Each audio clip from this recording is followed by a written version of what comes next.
Hello दोस्तों, आप सबका बहुत बहुत स्वागत है। दोस्तों, आज की वीडियो में क्लास 12th ऑर्गेनिक केमिस्ट्री में हम 4 इंपॉर्टेंट रिएक्शंस टॉपिक कंप्लीट करेंगे, ऐसा कहें तो। ठीक है, तो दोस्तों इसमें हमारा पहला टॉपिक रहेगा फॉर्मेल्डिहाइड से यूरोट्रोपिन कैसे बनाया जाता है, इस यूरोट्रोपिन की संरचना क्या होती है, इस यूरोट्रोपिन का उपयोग क्या होता है, ये हम पढ़ेंगे। इसके बाद दोस्तों हम एक इंपॉर्टेंट रिएक्शन जिसका नाम है क्लीमेंसन अभिक्रिया, इसको कंप्लीट करेंगे। इसके बाद हम एक और रिएक्शन जिसका नाम है टिसेनको अभिक्रिया, इसको कंप्लीट करेंगे। और इसके बाद अंत में हम करेंगे हेलोफॉर्म अभिक्रिया, है ना। ये दोस्तों सभी रिएक्शंस है ना, मोस्ट इंपॉर्टेंट रिएक्शन है। ये रिएक्शंस आपको क्या होता है जनरली पूछी जाती हैं। ठीक है, तो आइए दोस्तों समझते हैं इनको, है ना। तो दोस्तों हमारा पहला जो हेडिंग है वो है फॉर्मेल्डिहाइड से यूरोट्रोपिन कैसे बनाया जाता है। ठीक है, तो मेरे भाई जिसको हम कर रहे हैं उसमें हमें सभी चीजों का पता होना चाहिए कि वो होता क्या है। ठीक है, तब तो हम बना पाएंगे। ठीक है, तो दोस्तों फॉर्मेल्डिहाइड तो हमें पता है, फॉर्मेल्डिहाइड होता है HCHO, ये हमारा फॉर्मेल्डिहाइड होता है, तो ये कोई दिक्कत नहीं है, इससे हमें यूरोट्रोपिन बनाना है। बट ये यूरोट्रोपिन क्या होता है ये तो हमें पता होना चाहिए। तो दोस्तों यूरोट्रोपिन एक पदार्थ ही होता है जिसका फॉर्मूला है CH2 का होल 6N4, CH2 का होल 6N4, ये उसका फॉर्मूला होता है। ठीक है, अब इसको मेरे भाई हम यूरोट्रोपिन बोलते हैं। क्या बोलते हैं? यूरोट्रोपिन, यूरोट्रोपिन इसको हम बोलते हैं। बट इसके IUPAC नाम की बात करें, है ना, या फिर इसके साधारण नाम की बात करें तो हम इसको क्या बोलेंगे। ठीक है, तो दोस्तों मैं देख रहा हूं यहाँ पर कार्बन से दुगने हाइड्रोजन है, मतलब ये क्या है, एक को हम क्या बोलते हैं, मैथ बोलते हैं, और कार्बन से दुगने हाइड्रोजन है तो ये कौन सी श्रेणी में होते हैं, एल्कीन श्रेणी में होते हैं। कौन सी श्रेणी में? एल्कीन में, है ना। तो एल्कीन का प्रत्यय क्या होता है, ईन होता है, और एक कार्बन को बोलते हैं मैथ, तो मैथ में ईन जोड़ दो तो क्या हो जाएगा, मैथीन, है ना। तो ये हमारा क्या है, CH2 जो दिख रहा है ये आपका क्या है, मैथीन है। क्या है? मैथीन। लेकिन मेरे भाई इसमें 6 मैथीन है। कितने मैथीन है? 6। तो 6 को हम क्या बोलते हैं, हेक्सा बोलते हैं। ठीक है, तो ये आपका हेक्सा जो है ना आगे लग जाएगा, तो ये हो गया hexa amine, sorry hexa methane. ठीक है, अब N कितने हैं, 4 हैं, तो N को मेरे भाई बोलते हैं हम एमीन बोलते हैं। क्या बोलते हैं? एमीन। लेकिन ये 4 है तो क्या 4 के लिए हम क्या बोलते हैं, टेट्रा, तो हेक्सा मैथीन टेट्रा, N को क्या बोलेंगे, एमीन, टेट्रा एमीन। तो ये दोस्तों इसका रासायनिक नाम है, या फिर हम ऐसा कहें कि इसका IUPAC नाम है, ये है ना, हेक्सा मैथीन टेट्रा एमीन, ये इसका IUPAC नाम है, और ये यूरोट्रोपिन। तो मेरे भाई मुझे फॉर्मेल्डिहाइड से यही चीज बनाकर रखनी है। ठीक है, तो मेरे भाई क्या होता है, जब हम इस फॉर्मेल्डिहाइड से यूरोट्रोपिन बनाते हैं तो कुछ नहीं करना, बिल्कुल सिंपल है। जो फॉर्मेल्डिहाइड होता है, इस फॉर्मेल्डिहाइड की हमें अमोनिया से अभिक्रिया करानी होती है। अब ये अमोनिया क्या है, तो मेरे भाई जो अमोनिया है वो होता है NH3। क्या होता है? NH3। ठीक है, तो मेरे भाई जब इस फॉर्मेल्डिहाइड की अमोनिया से अभिक्रिया कराएंगे, ठीक है, तो हमें क्या प्राप्त होता है, यूरोट्रोपिन प्राप्त होता है, ये तो हमें पता है। और यूरोट्रोपिन में मेरे भाई 4 N होते हैं। कितने N होते हैं? 4 N होते हैं। और CH2 जो होते हैं ना वो कितने होते हैं, 6। ठीक है, तो देखो हमें तो अभी यहाँ पर कितना N दिख रहा है, केवल एक N दिख रहा है। ठीक है, यदि 4 N बनाना है तो इसमें हमें किससे मल्टीप्लाई करना पड़ेगा, 4 से, है ना। और CH2 देखो, CHH मतलब CH2 हो गया। अब CH2 हमें कितने चाहिए, 6 चाहिए। कितने चाहिए? 6। तो आप क्या कीजिए, यहाँ पर 6 से मल्टीप्लाई कर दीजिए, है ना। तो जब इस 6 से मल्टीप्लाई कर दिया और ये हो गया हमारा 4NH2, समझ रहे हैं ना।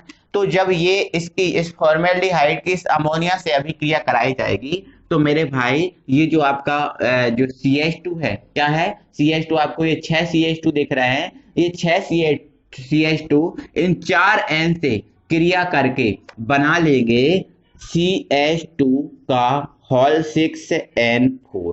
ठीक है, देखो N 4 है तो N4, CH2 कितनी होगा 6, तो CH2 का होल 6 लिख दिया मैंने। ठीक है, अब मेरे भाई बचा मेरे पास क्या, देखो 6O मेरे पास कितने बच्चे 6 है ना, और 4 तिया 12, 4 तिया 12, 12 हमारे पास क्या है H, तो 12H जब 6O के साथ मिलेंगे तो बन जाएगा हमारा 6H2O। क्या बन जाएगा 6H2O। तो ये हमारा बन गया है फॉर्मेल्डिहाइड। ठीक है, तो ये हमारा बन गया है यूरोट्रोपिन। ठीक है, तो इस प्रकार से दोस्तों इस फॉर्मेल्डिहाइड की यदि अमोनिया से क्रिया करा दी जाती है तो हमें यूरोट्रोपिन प्राप्त हो जाता है। ये है हमारा यूरोट्रोपिन, यूरोट्रोपिन। ठीक है, तो मेरे भाई इतना याद रखना। ठीक है, इसकी थ्योरी की बात करें तो इसकी थ्योरी कैसे लिखोगे आप, है ना, तो इसमें क्या लिखना पड़ेगा, फॉर्मेल्डिहाइड की अमोनिया से अभिक्रिया करवाने पर हेक्सामेथीन टेट्रा एमीन प्राप्त होता है, जिसे यूरोट्रोपिन भी कहते हैं। इसे मतलब इस प्रकार से हम फॉर्मेल्डिहाइड से यूरोट्रोपिन को प्राप्त कर सकते हैं। ठीक है, चलो, तो मेरे भाई ये तो आपकी एक रिएक्शन हो गई। अब ये जो रिएक्शन होती है ना मेरे भाई, क्या होता में आती है, किसमें आती है, क्या होता में, तो ये पूछता है क्या होता है जब फॉर्मेल्डिहाइड अमोनिया से अभिक्रिया करता है। तो ये मान लो कि ये मोस्ट इंपॉर्टेंट रिएक्शन है ना, क्या होता है कि फॉर्मेल्डिहाइड अमोनिया से रिएक्शन करता है, तो आपको ये बताना पड़ेगा। ठीक है, तो ये हो गया हमारा, इसकी थ्योरी लिख लेना, इसके बाद ये रिएक्शन लिख देना। ठीक है, अब ऐसा क्वेश्चन आता है, कभी कभी क्वेश्चन ऐसा भी आता है, फॉर्मेल्डिहाइड से यूरोट्रोपिन कैसे प्राप्त किया जाता है, इसकी संरचना बनाकर इसका एक उपयोग लिखिए, है ना। तो दोस्तों मैं आपको ये बता दूं, जो ये यूरोट्रोपिन है, इस यूरोट्रोपिन का हम योग गांठिया रोग में करते हैं। गांठिया रोग जानते हो, इसमें ये आपका जे घुटनी हुआ, है ना, पैरों के घुटने हुए, ये जो दर्द करते हैं। ठीक है, तो ये दर्द करते हैं, उसे बोलते हैं हम गांठिया रोग। ठीक है, या फिर हम ऐसा कहें जो गांठे गांठे रहती है ना, ये जैसे यहाँ पर जोड़ों के मतलब जहाँ जोड़े रहते हैं वहां पर गांठ रहती है कुछ, है ना, तो वो दर्द करने लगते हैं। तो उन रोग के इलाज में यदि हम फॉर्मेल्डिहाइड से रिलेटेड टैबलेट दें या फॉर्मेल्डिहाइड नामक पदार्थ को दें उस व्यक्ति को जो बीमार है, तो ये वो रोग है ना वो दूर हो जाता है। ठीक है, तो ये उसका उपयोग हो जाएगा। ठीक है, तो अब इसकी संरचना की बात करें तो हम इसकी संरचना को बनाते हैं। ठीक है, तो यहाँ पर हम हेडिंग डाल दे रहे हैं संरचना। ठीक है, आप लोग संरचना को बनाना। ठीक है, तो देखो मेरे भाई CH2 हमारे पास कितने हैं 6, और N हमारे पास कितने हैं मेरे भाई 4 हैं। कितने हैं 4, तो आपको ऐसे जोड़ना है कि 6 CH2 कितने आ जाए 6 आ जाए और N कितने आ जाए 4 आ जाए। ठीक है, तो देखो मैं करता हूं N से स्टार्ट। ठीक है, तो ये मेरा रहा N। ठीक है, और देखो N के बाद N नहीं आएगा। ठीक है, और CH2 के बाद CH2 नहीं आएगा, तो एक N मैंने ये लिख दिया, एक मैंने ये CH2 लिख दिया, एक CH2 मैंने ये लिख दिया। ठीक है, अब एक बार और CH2 नो अब CH2 नहीं आएगा, CH2 के बाद कौन आएगा N, तो ये N आ गया और ये N आ गया। ठीक है, अब इसके बाद मेरे भाई देखो CH2 है ना, ये आ गया। ठीक है, CH2 जुड़ गया। अब इतना करने के बाद मेरे भाई और आगे आपको समझना है ना, देखना। अब देखो N है, क्या है ये N, तो N से हमें क्या जोड़ना है CH2, तो ये मैंने क्या जोड़ दिया CH2 को जोड़ दिया। ठीक है, चलो जोड़ दिया। अब इसके बाद कौन जुड़ेगा भाई N जुड़ेगा, कौन जुड़ेगा N। ठीक है, अब इसके बाद कौन जुड़ेगा CH2, तो ये CH2 और ये इससे जोड़ दिया। ठीक है, अब ये CH2 और ये N। ठीक है, तो देखो कहीं भी N के बाद N नहीं आया, CH2 के बाद CH2 नहीं आया, आपको दिख रहा है। देखो 1 2 3 4 N हो गए और 6 है CH2 होगा, 1 2 3 4 5 6 है ना। तो ये मेरे भाई जो आपका यूरोट्रोपिन है, इस यूरोट्रोपिन की रहेगी संरचना। ठीक है, और उपयोग का तो मैंने बता ही दिया। इसके बाद आप उपयोग हेडिंग डालना और उसमें लिखना कि यूरोट्रोपिन का उपयोग गांठिया रोग में किया जाता है। ठीक है, तो ये हमारा फॉर्मेल्डिहाइड भी बन गया है ना, यूरोट्रोपिन भी हमने बना लिया और यूरोट्रोपिन की हमने संरचना ही बना ली, ये सब पूरा कर लिया। ठीक है, अब इसके बाद दोस्तों हम अगला टॉपिक देखते हैं। तो दोस्तों अब हम करते हैं क्लीमेंसन अपचयन अभिक्रिया, है ना। तो दोस्तों अभिक्रिया कोई भी हो, बट हमें दिख गया ना इसमें अपचयन करना है। क्या करना है? अपचयन। तो अपचयन आपको पता ही है, नवजात हाइड्रोजन द्वारा कराते हैं, ठीक है। तो मेरे भाई क्लीमेंसन अपचयन अभिक्रिया में हम क्या करेंगे? अपचयन कराएंगे। लेकिन कराएंगे किसका अपचयन, है ना। तो इसमें दोस्तों हम एसिटाल्डिहाइड का अपचयन कराते हैं। किसका? एसिटाल्डिहाइड का अपचयन। और वैसे भी हमारा एल्डिहाइड चल ही रहा है, ठीक है। तो क्या करते हैं मेरे भाई, इसमें हम एसिटाल्डिहाइड का अपचयन कराएंगे। तो एसिटाल्डिहाइड क्या होता है? CH3, है ना, CHO, ये मेरा एसिटाल्डिहाइड है और इसका हमें अपचयन कराना है, ठीक है। तो अपचयन कराना है तो ये नवजात हाइड्रोजन लिया, है ना। तो मेरे भाई इसमें जो अपचयन कराते हैं ना, वो अपचयन हम कराते हैं जिंक अमलगम, मतलब पारा, है ना, और HCl, ठीक है। जिंक अमलगम और HCl द्वारा हम अपचयन कराते हैं क्लीमेंसन अपचयन अभिक्रिया में, ठीक है। तो यदि आप जिंक और HCl लिख दोगे आपका तो भी सही रहेगा, है ना, ठीक है। तो इसका हम अपचयन कराएंगे तो मेरे भाई होगा क्या? इसके हम कितने अणु लेंगे? 4 अणु लेंगे। कितने अणु लेंगे? 4 अणु। तो होगा क्या मेरे भाई, इसमें से जो 4 अणु हैं, तो इसमें से जो 2 अणु होंगे वो 2 अणु इस O के साथ बना लेंगे H2O। क्या बना लेंगे? H2O बन गया, ठीक है। अब H2O बन गया। अब हमारे पास कितने H और बचे हैं?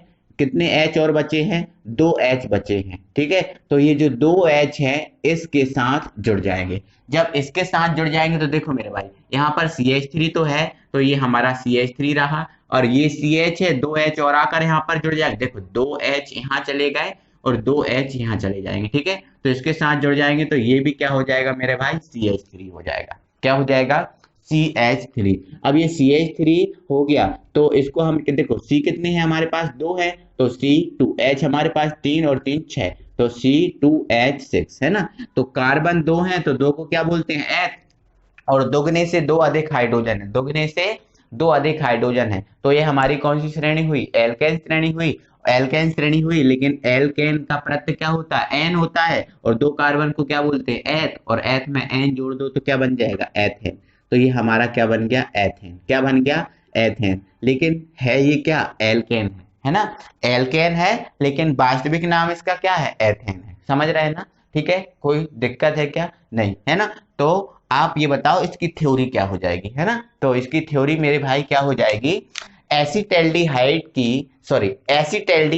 का जिंक अमलगम व HCl द्वारा अपचयन करवाने पर एथेन प्राप्त होता है। इस अभिक्रिया को क्लीमेंसन अपचयन अभिक्रिया कहते हैं, है ना। तो मेरे भाई जो अभिक्रिया है ना, ये क्लीमेंसन के नाम से भी आ सकती है, केवल क्लीमेंसन के नाम से, है ना। तो ये बोल सकता है क्लीमेंसन अभिक्रिया क्या है, ठीक है। तो इसकी थ्योरी हो गई, है ना। आई होप कि आपको ये रिएक्शन भी समझ में आ गई होगी, है ना। एसिटाल्डिहाइड का आपको फॉर्मूला पता ही है, ठीक है। अब इसके बाद हम देखते हैं अगली रिएक्शन। तो अब हम करते हैं टिसेनको अभिक्रिया। ये भी बहुत सिंपल अभिक्रिया है, बस आप समझिए, ठीक है। इसमें दोस्तों एक फॉर्मूले की जरूरत पड़ेगी, उस फॉर्मूले को पहले समझिए, ठीक है। तो आप दोस्तों ये बता दीजिए एल्कोक्साइड का फॉर्मूला क्या होता है? एल्कोक्साइड, मैंने आपको स्टार्टिंग में सारे फॉर्मूले बता दिए, ठीक है। तो एल्कोक्साइड मेरे भाई होता क्या है? R सिंगल बॉन्ड O, है ना। R सिंगल बॉन्ड जो O होता है इसको बोलते हैं हम एल्कोक्साइड, एल्कोक्साइड, ठीक है। अब यदि मैं R की जगह CH3O ले लूं तो ये बन जाएगा आपका मेथोक्साइड। देख, क्योंकि ये मेथिल है ना, तो ये मेथोक्साइड बन जाएगा। अब यदि मैं इसकी जगह C2H5O ले लूं, है ना, तो ये हमारा क्या बन जाएगा? एथोक्साइड। क्या बन जाएगा? एथोक्साइड, है ना। तो दोस्तों मेरे बिना कहे जो चीज आपको जरूरी लगती है, ये फॉर्मूले जो आपको नहीं आती है उसको बिना कहे आप कॉपी में राइट कर लिया करो, है ना। क्योंकि ये चीजें आपके लिए बहुत कुछ सिखाती है, क्योंकि फॉर्मूले के बेस्ड ही है हमारी ऑर्गेनिक केमिस्ट्री। यदि आपको फॉर्मूले आते हैं तो फिर ठीक है, नहीं तो बैठे रहो, कोई मतलब ही नहीं निकलने वाला, ठीक है। इसलिए मैंने सबसे पहले दोस्तों आपको फॉर्मूले ही बताए थे। ऑर्गेनिक केमिस्ट्री के एल्केन समूह वाले जितने फॉर्मूले बनते हैं वो, बेंजीन रिंग से जितने फॉर्मूले बनते हैं वो सब बताए थे, ठीक है। तो दोस्तों यदि आपने नहीं देखे तो चैनल की प्लेलिस्ट में आप स्टार्टिंग में जब ऑर्गेनिक स्टार्ट की थी उससे पहले ही आपको ये वीडियो डली हुई है, तो आप ये जाकर देख सकते हैं, ठीक है। चलो इसको मैं हटा देता हूं। तो दोस्तों ये क्या है, हमारा एल्कोक्साइड है ना। अब मेरे भाई इस पे 1 माइनस चार्ज होता है, कितना होता है 1 माइनस चार्ज है ना, और एल्यूमिनियम पर कितना चार्ज होता है 3 प्लस है ना। तो यदि मैं एल्कोक्साइड और एल्यूमिनियम से फॉर्मूला बनाऊं है ना, तो 3 कहाँ जाएगा इधर पे, और ये 1 है ना इधर पे आएगा, तो ये फॉर्मूला क्या बन जाएगा C2H5O का होल थ्राइस, और ये रहा एल, ठीक है। तो ये बन जाएगा हमारा एल्यूमिनियम एथोक्साइड, ये हमारा एथोक्साइड है ना, तो ये एल्यूमिनियम एथोक्साइड, ठीक है। ये समझ गए, इतना आप समझ गए, ठीक है। चलो अब मैं इसको हटा रहा हूँ, चलो इसको हटा देता हूँ, ठीक है। अब मैं इस अभिक्रिया कराता हूँ, ठीक है। तो मेरे भाई जो टेसेन को अभिक्रिया होती है, इसमें हम क्या करते हैं, जो एसिटाल्डिहाइड होता है CH3CHO होता है, इस एसिटाल्डिहाइड की हम एल्यूमिनियम एथोक्साइड की उपस्थिति में अभिक्रिया कराते हैं, ठीक है। तो C2H5O का होल थ्राइस, और ये रहा हमारा Al, एल्यूमिनियम एथोक्साइड की उपस्थिति में अभिक्रिया कराते हैं, है ना। तो मेरे भाई क्या करते हैं, इसमें हम इसके 2 अणु लेते हैं, कितने अणु लेते हैं 2, तो CH3CHO, ये हमने दूसरा अणु ले लिया। थोड़ा इसको और बड़ा कर देते हैं, इसको पीछे लिख देते हैं, CH3CHO प्लस CH3CHO, है ना। तो मेरे भाई हम इसके एसिटाल्डिहाइड के 2 अणु लेते हैं, ठीक है, और इसकी एल्यूमिनियम एथोक्साइड की उपस्थिति में अभिक्रिया कराते हैं, है ना। तो मेरे भाई होता क्या है उसमें, देखो आप समझो, है ना, समझना यहाँ पर बात को। देखो यहाँ पर जो H है ना, ये जो H है इसको मिल जाएगा। तो देखो यहाँ पर कितने H है, कार्बन कितने हैं 2, एक ये है और एक ये है, तो कितने कार्बन है 2 कार्बन, तो 2 कार्बन मिलकर क्या बनाएंगे C2, है ना। अब H कितने हैं 3, 3 H इधर है, एक H इधर है, तो कितने हो जाएंगे 4, और एक H ये हो गए, कितने H हो गए 5 हो गए, है ना। तो ये क्या बन गया C2H5, ठीक है। अब इधर पे क्या बचा CH3 और C, क्योंकि H तो इसको मिल गया, है ना। तो देखो CH3 और ये हमारा रहा C, है ना। अब और ये क्या है O है, तो ये लिख दो आप O, है ना, एक O ये है तो ये लिख दो, ठीक है। अब ये H और ये वाला मतलब ये 2 C ने और ये HO ने और एक H, इसने मिलकर बना लिया क्या C2H5, है ना। तो ये आपका जो C2H5 बना है, ये C2H5 यहाँ पर जुड़ जाएगा, ठीक है। तो देखो ये क्या है एसीटेट और ये क्या है एथिल, तो देखो इसको एसिटेट बोलते हैं और ये क्या है एथिल, तो ये बन गया हमारा एथिल एसिटेट। क्या बन गया एथिल एसिटेट, तो हम इसको लिख दे रहा है एथिल एसिटेट, एथिल एसिटेट, ठीक है। ये हमारा एथिल एसिटेट बन गया, हमारा बस फ्री है, ठीक है। तो बस दोस्तों ये हमारी टेसेन को अभिक्रिया हो गई, ठीक है। तो हमने इसमें क्या किया, हमने क्या किया, जो एसिटाल्डिहाइड था, इस एसिटाल्डिहाइड के एल्यूमिनियम एथोक्साइड के साथ सॉरी उपस्थिति में अभिक्रिया कराई, तो हमें क्या बन प्राप्त हो गया, एथिल एसिटेट प्राप्त हो गया, ठीक है। यही हमारी अभिक्रिया टेसेन को अभिक्रिया कहलाती है, ठीक है। तो इसकी थ्योरी क्या हो जाएगी, एसिटाल्डिहाइड की एल्यूमिनियम एथोक्साइड की उपस्थिति में अभिक्रिया करवाने पर एथिल एसिटेट प्राप्त होता है, इस अभिक्रिया को टेसेन को अभिक्रिया कहते हैं। यह हमारा कंप्लीट हो गया। तो दोस्तों अब हम पढ़ते हैं हेलोफॉर्म अभिक्रिया, ठीक है। ये हेलोफॉर्म अभिक्रिया क्या होती है ना। तो दोस्तों मैं आपको इंपॉर्टेंट चीज बताऊं आज की वीडियो में, तो देखो एक फॉर्मेल्डिहाइड से यूरोट्रोपिन, ये आपका इंपॉर्टेंट है, और एक हमारा जो हेलोफॉर्म अभिक्रिया है ये इंपॉर्टेंट है, और थोड़ी क्लीमेंसन अभिक्रिया इंपॉर्टेंट है। टेसेन को अभिक्रिया मैंने आपको बता दिया है, बट ये इंपॉर्टेंट रिएक्शन नहीं है, ठीक है। बट आपको देखो 100% यदि आपको मार्क्स लेके आने हैं तो आपको पूरा करना पड़ता होता है, ठीक है। चलो तो आप इसको करते हैं हेलोफॉर्म अभिक्रिया को, ठीक है। तो देखो हेलोफॉर्म अभिक्रिया, पहले तो दोस्तों इस हेलोफॉर्म का मतलब क्या होता है, इसका मतलब ही जानने की जरूरत पड़ेगी आपको कि हेलोफॉर्म का मतलब क्या होता है, ठीक है। तो मेरे भाई जो हेलोफॉर्म होता है वो हेलोफॉर्म, क्लोरोफॉर्म, ब्रोमोफॉर्म, आइडोफॉर्म इनको बोलते हैं, है ना। जो हेलोफॉर्म होता है उसके हेलोफॉर्म किसको बोलते हैं, कि देखो ये क्लोरोफॉर्म होता है CCl CHCl3, है ना, CHBr3, है ना, और CHI3, है ना। तो ये हमारा क्लोरोफॉर्म है, ये हमारा ब्रोमोफॉर्म है, और ये हमारा आइडोफॉर्म है। तो मेरे भाई इनको ही हम बोलते हैं हेलोफॉर्म।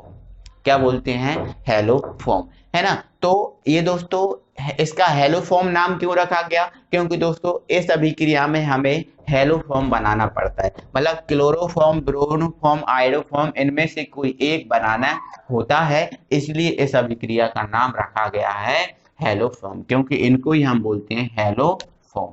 ठीक है, तो हेलो फॉर्म में कौन आता है? क्लोरोफॉर्म, ब्रोमोफॉर्म और आयोडोफॉर्म, है ना। यदि इनके फॉर्मूले आपके पास नहीं है तो आप लिख लीजिएगा। ठीक है, चलो ये मैंने आपको समझा दिया। ठीक है, अब इस अभिक्रिया में हम करते क्या है, इस चीज को आप समझ लो। ठीक है, तो हेलोफॉर्म अभिक्रिया में दोस्तों यदि हमें क्लोरोफॉर्म बनाना है, क्या करना है? क्लोरोफॉर्म यदि आपको बनाना है तो मेरे भाई इसमें हम क्या करेंगे, क्या करते हैं कि जो एसिटल्डिहाइड होता है, एसिटल्डिहाइड, एसिटल्डिहाइड, क्लोरीन और NaOH, NaOH क्षार, है ना, इन तीनों की अभिक्रिया कराते हैं। क्या बोला मैंने? यदि आपको क्लोरोफॉर्म बनाना है तो आप एसिटल्डिहाइड, क्लोरीन और NaOH इन तीनों की अभिक्रिया कराओगे। ठीक है, और यदि आपको ब्रोमोफॉर्म बनाना है तो यहाँ पर ब्रोमीन लोगे, और यदि आपको आयोडोफॉर्म बनाना है तो यहाँ पर लोगे आप आयोडीन। ठीक है, ठीक है। तो मेरे भाई जब अब इन तीनों की अभिक्रिया कराएंगे, जब हम इन तीनों की अभिक्रिया कराएंगे तो मेरे भाई होगा क्या, उसको समझ लीजिएगा। ठीक है, तो क्या होगा, जो Na है, यहाँ Na है, Na कुछ Cl, देखो पूरा Cl नहीं लेगा, कुछ Cl, जो Na है कुछ Cl लेकर बना लेगा NaCl। क्या बना लेगा? NaCl, NaCl बन गया। ठीक है, अब Na चला गया। ठीक है, अब मेरे भाई यहाँ पर हमारे पास देखो H भी बच रहा है और O भी बच रहा है। देखो Na तो गया Cl के साथ, है ना। अब देखो OH इधर से बच गया और इधर भी OH है ना। तो ये जो OH जब भी मिलेंगे मेरे भाई तो बनेगा क्या? H2O। तो ये बन गया H2O। क्या बन गया? H2O बन गया, H2O बन गया। ठीक है, अब H2O बन गया, अब हमें इसमें क्या बनाना है? हेलो फॉर्म तो बनाना ही है। क्या बनाना है? हेलो फॉर्म तो बनाना ही है। तो मेरे भाई क्या होगा, जो Cl है, देखो मैं इसको बैलेंस नहीं कर रहा हूँ, बैलेंस हम कर सकते हैं, बैलेंस करने की वजह से हमें इसमें कोई जरूरत नहीं होती है, ऑर्गेनिक रिएक्शंस को हमें बैलेंस करने की कोई जरूरत नहीं होती। ठीक है, तो देखो क्या होगा मेरे भाई, जो कुछ Cl है, ये कुछ Cl क्या होगा, इस CH3 के साथ जुड़ जाएगा, CH3 के साथ जुड़ जाएगा। तो इस CH3 के साथ जुड़कर बना लेगा CHCl3। क्या हो जाएगा आपका? क्लोरोफॉर्म, CHCl3 जो हमारा होगा क्लोरोफॉर्म, है ना, क्लोरोफॉर्म। तो ये हमारा बन गया क्लोरोफॉर्म और इसको ही हम बोलते हैं हेलोफॉर्म। ठीक है, अब मेरे भाई बचेगा क्या, है ना। मेरे भाई बचेगा क्या, देखो यहाँ से हमारे पास C तो एक बचा है, क्या बचा है? C, है ना। तो मेरे भाई जो क्या होगा, C है ना, ये जितना भी जो मटेरियल बचा है उस सबको अपने साथ लेकर बना लेगा HCOONA, HCOONA, जिसको हम बोलते हैं सोडियम फार्मेट, सोडियम फार्मेट। ठीक है, तो दोस्तों ये आपका हेलोफॉर्म अभिक्रिया हुई, है ना। तो आपको समझ में आ गई होगी, है ना। तो दोस्तों मैं आपको बता देता हूँ, ऑर्गेनिक रिएक्शन को बैलेंस करने की जरूरत नहीं होती है।